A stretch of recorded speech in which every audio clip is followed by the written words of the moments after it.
अगदी सकारात्मक भूमिका आहे जी राजसाहेब नेहमी म्हणतात की आज जे महाराष्ट्रामध्ये घडतंय आणि ते घडण्याचं कारणसुद्धा कायदेच आहेत ना.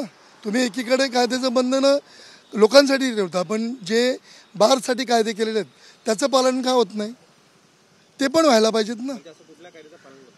बरेच असे कायदे आहेत की आतमध्ये जे तुम्हाला बॅरिगेड्स दिलेत, काही मुली नाचतात, काही डान्स करतात, त्याचंही बंधन आहे, तेही पालन केलं जात नाही. बारच्या वरती तुमचं लॉजिंग सिस्टीम आहे. हा गैरप्रकारनं वाटत नाही का? आणि हे गैरप्रकार कुठेतरी थांबले पाहिजेत. आमच्या शेतकऱ्यांच्या जमिनी आज विकल्या जातात, तिथे भरघोस पैसा मिळतो आमच्या शेतकऱ्यांच्या मुलांना आणि तोच पैसा आज हे लोक घेऊन जातात त्यांच्या देशामध्ये, त्यांच्या राज्यामध्ये. हे कुठेतरी थांबलं पाहिजे. कायद्याचं बंधन सगळ्यांचं कायद्याचं बंधन त्यांनीही पाळायला पाहिजे आणि मी तर त्याचं समर्थन करेन की ही सकारात्मक भूमिका आहे. आताच्या कार्यकर्त्यांना गुन्हे दाखल झाले, त्यांना सरेंडर होण्याचं पोलिसांनी म्हटलेलं आहे. काय नेमकी त्यांची पुढची भूमिका? फोन स्विच ऑफ आहे. फोन स्विच ऑफ आहेत त्याचं कारण काय की कुठल्या प्रकारचे त्यांच्यावर सेक्शन लागलेत हे आता आम्ही आतमध्ये जाऊन ते बघणार आणि त्यांना हजर करणार. कारण FIR झाले तर ते हजर करणं बंधनकारक आहे. सरेंडर करणार. असं देखील म्हणलं की जे पूर्ण रायगड जिल्ह्यामध्ये जे रांगवार आहे किंवा लाईव्ह ऑर्केस्ट्रा आहे अमराठी लोकांचे आहेतच ना. अमराठी लोकांचेच आहेत. वास्तू आमच्या जरी लोकांच्या असल्या तरी बऱ्याच अमराठी लोकांना इथे बिनधोकपणे लायसन दिले जातात. तोच आपल्या इथल्या समाजाने कोणी अर्ज करावा त्याला लवकर लायसन दिलं जात नाही. त्याला कारण काय? ते लोक पैसे पुरवठा करतच नाही ना. जे उत्पन्न शुल्काचे अधिकारी आहेत हे फक्त जमिनीवर आहेत, त्यांच्या केबिनच्या बाहेर निघतच नाही. कधी गेलेत का? कुठल्या प्रकारची दारू तिथे विकली जाते बघायला गेलेत?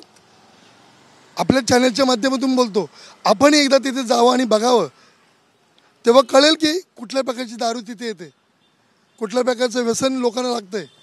अत्यंत घाणेरडा प्रकार तिथे चालू आहे आणि म्हणून आमच्या मुलांनी तिथे बाहेर फोडलं. काल जो पवित्र हाती घेतलेला आहे तो पवित्र पुन्हा एकदा दिसणार आहे. याच्यापुढे हे चालूच राहील, हे बंद होणार नाही. कारण जो गैरप्रकार चालू आहे तो कुठेतरी थांबला पाहिजे ना. आज बरीच मुलं व्यसनाधीन झालेली आहेत त्या गावातली.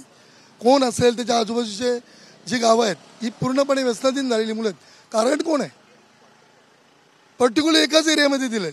तुमच्या नगरपासूनची मुलं इथे येतात आणि जाताना त्यांचा ॲक्सिडेंट होतो, कुटुंब उद्ध्वस्त होतात. त्याला कारणीभूत कोण आहे? शासनच आहे.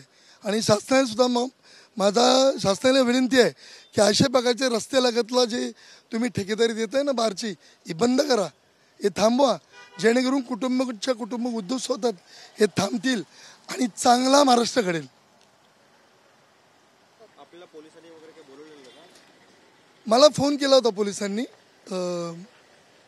पनवेल पोलीस स्टेशनमधून मला फोन आला होता की अशा प्रकारे आपल्या मुलांकरवी बारतोडी प्रकरण झालेलं आहे. तर मी म्हटलं मी पोलिसांनी येतो, काय त्यांच्यावर गुन्हा दाखल झालेला आहे, मी तपासतो आणि त्यांना हजर करतो. माझं नाव केसरीनाथ पाटील, मी मनसे जिल्हा सचिव रायगड.